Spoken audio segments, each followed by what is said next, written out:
буруу зүрх хаах үүдтэй. Бурхан морилсон чи шалгах үүрэгтэй. Ярих буцах зорчигч олондон итгэл түшгэн байхын хувьтай энэ эрхэм албанд 24 цагийн туршид зүтгэж явдаг хүмүүс бол буян тухайгийн хилчид гайлчид юм. Одмичид гудайж байхдаж, орчлон дэлхийн нойрсож байхдаж, үлгэр домог жаргаж байхдаж, үүрийн дэдэ хаяалж байхдаж, угтаж үтхийн их өртөөн дээр Чингис хаан олон улсын буудалд хил гайлийнхны ажил үүрэг үргэлжилсээр л байдаг юм. 1949 онд Хятадын Скога компани онгоц Бээжин Улаанбаатар эрхүүгийн чиглэлд 7 хоногт 3 удаа. Оросын Il-12 онгоц Москва Улаанбаатар Москвагийн чиглэлд 7 хоногт 1 удаа нислэг үйлдэж эхэлснээр Монгол улс түүхэндээ анх удаа агарын замын олон улсын хэлийн бомбтой болжээ.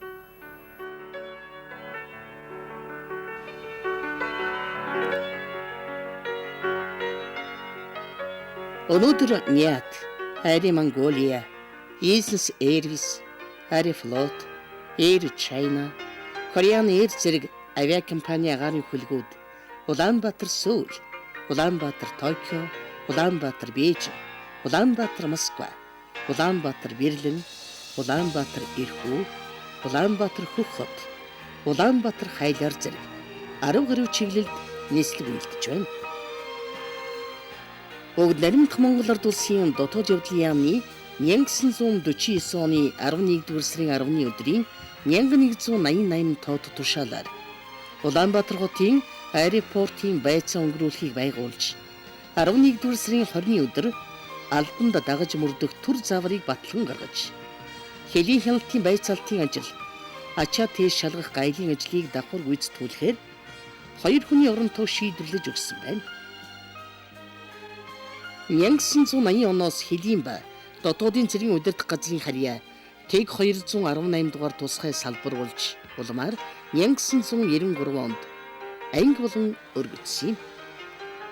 Тус фонтын дарга нь буян тухай дахь хэлийн бүрэн эрх төлөөлөгчийн эрх үрийг хэрэгжүүлж гадаад улсуудын хэлийн шалган нэвтрүүлэх бомбд хэлийн цагдаагийн болон цагаачлалын албадуудтай ажлын харилцаа тогтоон харилцсан туршлагаан мэдээлэл болгон солилцож байна.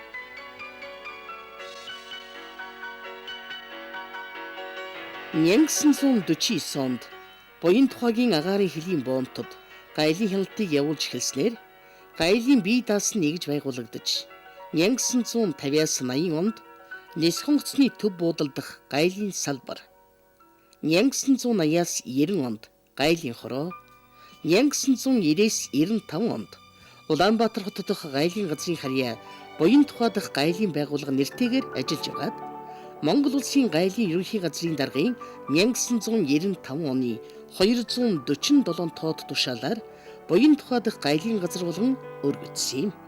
Улаанбаатар хотын буян тухай дахь хэлийн 0218 дугаар анги гайлын газрын эрхэм хүндэд хэлжт гайлчдаа.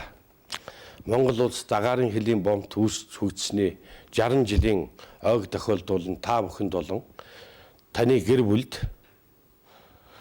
төрөл төрөсдөд Монголын нийт хэлжтийнхаа болон хувьяасаа баярын мэнд дэвшүүлж эрүүл энх ад жаргал сайн сайхан бүхнийг хүсээрэй.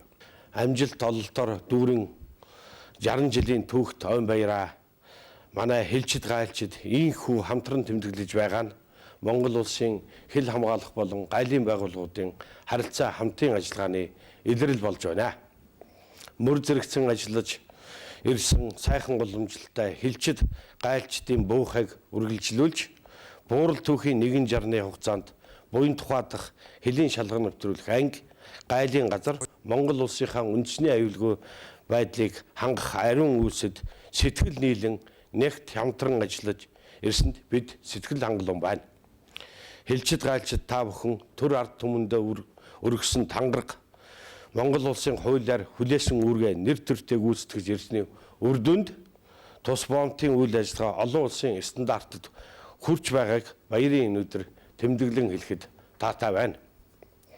Эх орныхоо хөгжил цэцгэрлэлтийн төлөө эвийн сэтгэлээр хамтран ажиллаж буян тухай бомбын эрхэм хэлжид гайлчид та бүхэн ололт бүтээлээ улам арвижуулж ажил албандаа шин амжилт гаргахыг хүсэн өрөөё. Монголын хилчид гайлчдын яруу алдар бадардгаа. Буян тухайн гайлын байгууллагын гүйцэтгэж байгаа үүрэг Монгол улсын бусад килийн боомтуудаар явуулж байгаа үйл ажиллагаанаас бас өөр мэт онцлогтой. Энэ онцлог нь юу вэ гэвэл зэрэг нэгдүгээрт олон улсын хэмжээнд харьцаж ажилладаг. Нөгөө талаараа энэ бол гүний гайлын байгууллага, килийн гайлын байгууллагын аль үүргийг нь давхар гүйцэтгэдэг ийм онцлогтой байгууллага. Нэгэнт олон улсын хэмжээнд харьцаж ажилладаг гэдэг утгаараа буян тухайгийн гайлын байгууллагад ажиллаж байгаа ажилчид маань одоо килийн хувьд мөн Монгол улсынхаа нүүр царайг харуулах хүнийхээ хувьд ч гэсэн хамгийн боловсралтай, соёлтой бас одоо үзэсгэлэн тоглол дээр ийм хүмүүс ажилладаг гэж гэлж болох юм байна. Ингээд үзэхдээ зэрэг манай буян тухайгийн гайлд ажиллаж байгаа үеийн ажилчид өнөөдөр байгаа ахмадууд, залуучууд, дунд үе аль нь ч гэсэн Монгол улсынхаа нэрийн өмнөөс энэ онцлог килийн боомт дээр өөргөө өнөөдрийг болтол чадамгай гүйцэтгэж байна. Буян тухайн гайлын байгууллагын энэ түүх 60 жилийн ойг тохиолдуулж энэ байгууллагад нэг хүнтэй байхаас нь аваад өнөөдөр 110 гаруй гайлын улсын байцаагч нар ажиллах болтол өргөжсөн энэ түүхэн үе бол манай нийт гайлчдын ажил үйлс хөдөлмөрийн томоохон талбар болж ирсэн юм гэдгийг зориуд тэмдэглэж хэлмээр байна. Өнөөдөр энэ буян тухайн гайлын байгууллагад одоо удирдах ажлыг нь хийж байсан, байцаагч хийж байсан, үйлчлэгч хийж байсан, шалгагч хийж байсан энэ бүх хүмүүсд өнөөдөр 60 жилийнхаа ойг тэмдэглэж байгаа энэ хамт олонны нэрийн өмнөөс Монгол улсын нийт 1000 гаруй гайлчдынхаа нэрийн өмнөөс ажлын их амжилт, эрүүл энх, сайн сайхныг хүсэн өрөөе. 1995 оноос эхлэн хэлийн шалган нэвтрүүлэх албанд автомат ажиллагаатай цохиур хэв түүний шин маягийн дардцыг ашиглаж эхэлсэн нь албаны соёл, шуурхай ажиллагааг хангаж шалгагч нарын хариуцлагыг дээшлүүлэхэд чиглэгдсэн шинэлэг арга хэмжээ болжээ. Мөн хил нэвтрэх эрхийн баримт бичгийн хуурамгаллыг илрүүлэх хит яан туяаны багаж болон шалгагч нэг бүрийг цүнхээр хангаж эхэлсэн нь албаны үр дүнг дээшлүүлэхэд нэн чухал төлөвлөс болсон билээ. 2006 оноос улсын хил нэвтэрсэн зорчигч тээврийн хэрэгслийн бүртгэл лавлгаа судалгааны Борикс программын паспорт уншигчийн хамтаар албанд ашиглаж эхэлснээр шалгалтын чанарыг шин шатанд гаргаж олон улсын жишг төрсөн үйл явдал болсон юм. Зах зээлийн харилцаанд шилжих явц гүнзгийрэн эдийн засгийн харилцаа өргөчгийн хэрээр 1991 онд батлагдсан гайлын хуулиар зохицуулагдаагүй байсан эрх зүйн зарчим харилцаа гарах болсноор 1996 онд улсын их хурлаар гайлын байгууллагын үндсэн үүргийг хуульчилж өгсөн юм. Хэлийн боомтод гайлын байгууллага нь Монгол улсын гайлын тухай хуулийн дагуу Монгол улсын хилээр нэвтрэх тээврийн хэрэгсэл, бараанд шалгалт хийх, бүрдүүлэлтийн гормыг тогтоох, аж ахуйн нэгж байгууллага иргэдээс хууль тогтоомжийг сахиулах үйл ажиллагааг явуулдаг байна. Гайлын татвар хураамжийн нягтлан бодох бүртгэлийг ГАМАС програмаар хөтөлж, жилд дунджаар давхарцсан тоогоор мянгаад аж ахуйн нэгж байгууллагын гайлын болон бусад татвар хураамжийн тооцоог хийж, улсын төсөв бүрдүүлэх орлогыг цаг хугацаанд нь төвлөрүүлдэг юм. Монгол улсын хил амгалан байна гэдэг бол Монгол хүний сэтгэл амгалан байна гэсэн үг. Тэрнийг Монгол сэтгэл, Монгол цус манаж байгаа гэхээр бүр амар амгалан. Тэгэхээр хилэн сахихын алба хилэн энэ хил гэдэг дээр чинь бол хүмүүс юун дээр зогсож байна, газар дээр зогсож байна гэж боддог юм шиг байна. Би бол бодохдоо өвөг дээдсээ минь тэгээд бүр зулаад өгчихсэн ясан дээр зогсож байна гэж би боддог байхгүй юу. Энийг чинь хамгаалж өргөдсөн яс тусан дээр зогсож байна гэж Монголын хэлийг хамгаалж байгаа хүмүүс зогсож байна гэж боддог. Ийм болохоор энэ үнэтэй энэ албанд бол Монголын иргэд болон гадны хэн бугаач хүндэтгэлтэй хандах ёстой гэж би омог ордон занд явдаг. Би 2001 онд Хөлийн цэргийн дээд сургуулийг төгсөөд буян тухай шалган нэвтрүүлэх боомтод одоо хүртэл ажиллаж байна. Манай боомтын онцлог гэвэл олон улсын зорчигч тээврийн хэрэгслийг шалгадаг агаарын боомт гэдгээр онцлог. Манай хамт олонны дунд гадаад хэл, эрх зүй, компьютерийн мэрэгчлэр эзэмссэн олон сайхан залуучуудад ажиллаж байгаадаа би их баяртай байд юм аа.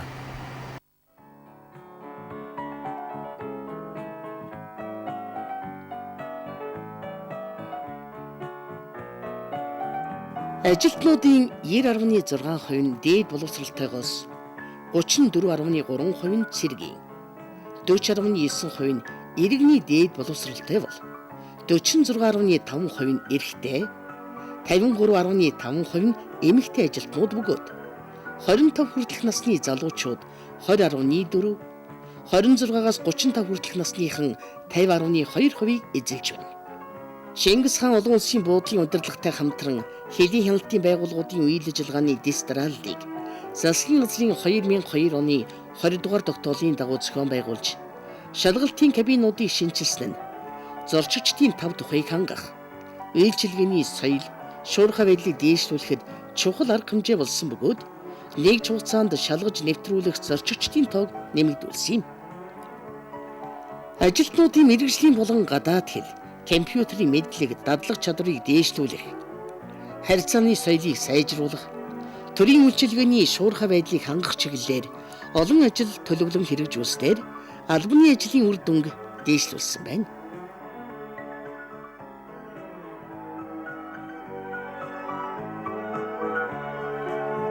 Гайлын хяналт нь гайлын бичиг баримтын үнэн зөвийг шалгах, бараа тээврийн хэрэгслийг бичиг баримттай тулган шалгах, нагивчилсан үзлэг хийх, холбогдох бараа болон тээврийн хэрэгсэл хадгалагдаж байгаа байр агуулах, гайлын баталгаа тулган тусгай бус, татваргүй барааны дэлгүүр, түүнчлэн хүний бие эд зүйлд үзлэг хийх зэргээр хэрэгждэг байна. За би 1996 онд тухайн үед хэл хамгаалах ерөнхий газрын даргын тушаалаар буян тухайд хэлийн шалган нэвтрүүлэх боомтод томилогдсон ажиллаж исэн. 1997, 98, 99, 2000 он гэдэг бол одоо бидний манай хүмүүсийн ярьж байгаа гадаадд хараар ажиллаж байгаа гэж нэрлэгддэг энэ хүмүүс эд одоо гарч ирсэн ийм үе. Өөрийнх нь паспорт баримт бичгээр юм уу виз бүрддэггүй байвал хууль бусаар улсын хэлийг одоо зөрчиж явахаас хийхгүй одоо ийм олон тохиолдлуудыг бид илрүүлэн саатуулж хууль зүйн дагав шийдвэрлэж ирсэн. Хэлийн зөрчилгүй нэг ч өдөр өнжиж байгаагүй. 1961 он улс хувьсгалын 40 жилийн ой болж байлаа. Буян тухайгийн сонгоцны буудалд одоо Аан 24 онгоц 2-ыг авч тэгээ гадаадын зочид төлөөлөгч авдаг байсан. Гадаад хэлтэй хүний шаардлага гарсан яхадаа би Франц, Орос хэлтэй гайгүй чөлөөтэй байсан үйл дээ. Тэгээд энд аваад ажиллаж байгаа. Тэгээд энэ наадам дуусахтай зэрэг гайлын ерөнхий орондоо чад орчуулагч баяр цагч гэдэг томилоод 1970 оны 10 сарын 1-ээс энд ирсэн юм. Миний дор нь 2 баяр цагч л байсан. Тэгээ сайд нарын зөвлөлийн тогтоолд нь оруулж хаад 8 хүнтэй болгоод л өөрчлөгдсөн юм байна. Тэр үед нэг Тремпуар гэдэг нэг Германы нэг тоосон пачкансан тооны машин Optima консул энэ Чех Германы нэг бичгийн машин тийм их хөөл юмтай байсан үйл дээ. Тэргээд иргэн махамдад стойм өрөлдгөн буудлын хичээл бэлэн жагсан. Дислэгч бэлгээ. Болно. Иргэн махамдын 1995 онд авагдсан хэлийн боомтын журмыг сайжруулахтай холбогдсон арга хэмжээ бол Монгол улсын хэлийн тухай хуулийн дагуу хэл хамгаалах албанд хэлчид зэвсэг тусгай техник хэрэгсэл хэрэглэх тухай заавар бөгөөд үүний дагуу шалган нэвтрүүлэх албаны шалгагчдад хэлийн боомтын журам сахиулах ажиллагааны үед тусгай хэрэгсэл ашиглах эрх нь нээгдэжээ. Буян тухай дахь гайлын газарт хар тамхи, мансууруулах бодис илрүүлэгч, спаниел, авчаар гүйлдрийн эрэлч ноход ажилладаг юм. Эрэлч нохой хариуцсан гайлын улсын байцаагч нар нь нохойг өдөр тутмын сургалтаар хангахаас гадна гайлын хяналтын бүс, зорчигчийн ачаа болон гар тээш, зорчигчийн биеэс хар тамхи, мансууруулах бодис илрүүлэх энэ төрлийн зөрчилөөс урьдчилан сэргийлэх зорилготой ажилладаг байна.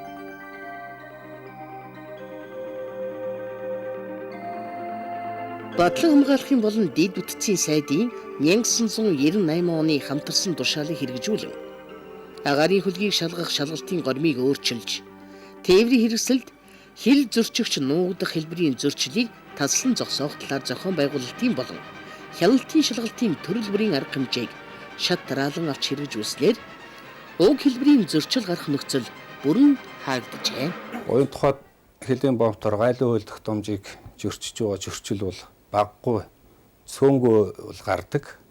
За ихэвчлэн манай бомбтоор түүх дурсгалын соёлын үнд зүйлс алт тийм овор хэмжээ багтай үнд зүйлсийг нэвтрүүлэхийг үл заавддаг. Сүүлийн үед соёлын үнд зүйлсийг хуулбарсан хэлбэрээр гаргахыг их завддаг болсон. За ер нь ч хуулбарсан хэлбэрээр бол яг бодит биш бол мөн гаргахыг боловсрол соёл шинжилгээ ухааны яамнаас тодорхой хэмжээгээр зөвшөөрч байгаа. Ер нь ангийн үс тэгээ сайтд орсон зарим барааг бол хэлээр нэвтрүүлэхийг завддаг.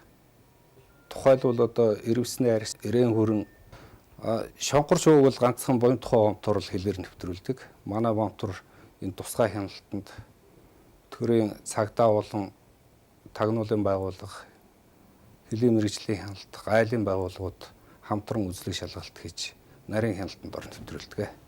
Сайтсын зөвшөөрөлтөд сайтс гэдэг нь ховорцсон буюу нэн ховорцсон ан амьтныг олон улсын хэлээр нэвтрүүлэх конвенц олон улсын хэмжээнд дагаж мөрддөг. Тэрнээс авсан зөвшөөрөлтөд бол манай хэлээр нэвтрүүлж болно. Вэ дөрөв. Газрын зураг нь юуны зураг нь?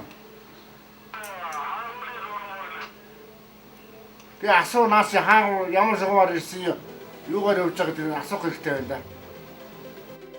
2009 оны 8 сарын байдлаар бугын ивэр, үлэг гүрвлийн өндөг, уник чонын арьс, зоос, эмэгтэй хүний алтан идэл бүхий толгойн гоёл, мөнгөний юмбүү, алт мөнгөн идэл, хөрөөсний болон бугын цусан ивэр зэрэг барааг улсын хэлээр хууль бусаар нэвтрүүлэхийг завдсан зөрчлүүдийг илрүүлж 9.3 сая төгрөгийн торгуул ногдуулан улсын төсөвт төвлөрүүлжээ. Хэлийн шалган нэвтрүүлэх буян тухай бомбтоор жилд дунджаар 150 гаруй орны 500 мянган зорчигч, үндсэн болон тусгай аялийн 26 орны 4200 агаарын хөлгийг шалган нэвтрүүлж 350 хэлийн зөрчил, хэл нэвтрэх эрхийг хязгаарласан дотоод гадаадын 150 иргэнийг илрүүлэн саатуулж хуульчийн дагуу шийдвэрлэв байна. Өнөөдөр бид гайлын байгууллагад мэрэгжлийн талаас авч үзвэл эрсдлийн удирдлагыг хэрэгжүүлэх юм цоо шин алхмыг бид хэрэгжүүлж байна. Өнөөдөр олон улсын гайлын байгууллагын жишг энэ дагуу эрсдлийн удирдлагыг хэрэгжүүлснээр гайлын байгууллагын үйлчлэгээний соёлыг дээшлүүлэх. Мөн нөгөө талаар бас гайлын үйл ажиллагааны судалгаа шинжилгээг нэвтрүүлж нэгэсний судалгааны үндсэн дээр гайлын хяналтыг хийдэг ийм зарчимд шилжээд байна. Өнөөдөр гайлын байгууллагаар үйлчлүүлж байгаа аж ахуйн нэгж байгуулагч тэр жирийн зорчин явагч иргэдэж тэр гайлын байгууллагын үйлчилгээг аль болохоор шинэлэг байгаасаа, аль болохоор көмгийн шуурхай байгаасаа, аль болох бас ил тод шудраг байгаасаа гэдэгт бол их итгэл найдвар тавьж байгаа. Бид гайлын байгууллагын үйл ажиллагааг аль болохоор көмгийн шуурхай ил тод болгохын тулд орчин үеийн техник хэрэгслүүдийг энд ашиглах, мөн мэдээллийг алсын зайнаас, интернетээр, бүр клийн гаднаас ч гэсэн бараа бүтээгдэхүүнийхээ мэдүүлгийг гайлд өгч болох. Өнөөдөр бүр гэр орондоо сууж байгаа ч гэсэн мэдүүлгийг өгөх ийм сайхан боломж нэгдээд байна. Эргэх дөрвөн улиралд хоногийн 24 цагийн туршид угталт өдөлтийн их өртөөний хэлийн манаан зогсож байдаг энэ л хүмүүст амралт чөлөө цаг хомсгонд тохиолдсон. Гэвчиг цаг зав гаргаж ажлын альчаалан тайлж бие бэлдраа хөгжүүлэхийг эрхмэлэн спортын уралдаан тэмцээн секц дугуйлан ажиллуулж ирсэн нь эдүгэ уламжлал болон өвлөгдөж. Спортын төрөл бүрийн арга хэмжээнд залуусын урмыг сэргээж эрүүл амьдрах, эрч хүчтэй ажиллахад нь ус агаар мэт тустай байдаг байна. Гайлийн байгууллагад 38 жил ажиллахдаа би буян тухайгийн гайлийн хамт олонны дунд залуу насныхаа багагүй хугацааг өнгөрөөсөн. Манай хамт олон эвсэг найртай сайхан хамт олон ингээд 60 жилийн ойн баярыг тохиолдуулан нийт гайлийн ажиллагсад Ахмад үеийнхэнд одоо залуу үеийнхэндээ бүгдд нь эрүүлийн хаз жаргал сайн сайхан бүхнийг хүсэж өрөөё.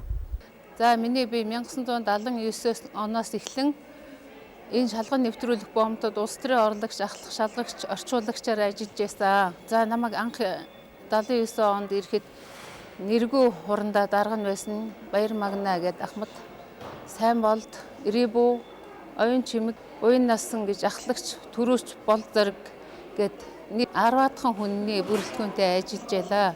За тэр үед Зүйл социалист бүгд найрамд холбоот улсын онгоц 7 хоногт 2 удаа ирж байлаа. Аан 24 онгоц эрхүү рүү явж очдөг байлаа. Ом 135, 136 дугаар ирээс гээд сүүлдээ Бээжингийн чиглэлийн ирээс нэмэгдсэн. Гол нь бол тэр үед зорчигчдын тоо өдөрт нэг 100 гаруй хүн байсан. Гэхдээ өдөр болгон нислэг хийж байгаагүй. Өнөөдөр бид килийн боомтууд дээр чухам хэн гадагшаа явж үйлчлүүлж байна уу? Ямар техник хэрэгслээр явж байна уу? Тэнд манай гайлчид кино шалгалтыг хэрхэн зохион байгуулж байна уу гэдгийг бид шууд аппаратаар дурангаар энэ өрөөнөөс харж кинох ийм бүрэн боломж бүрдлээ.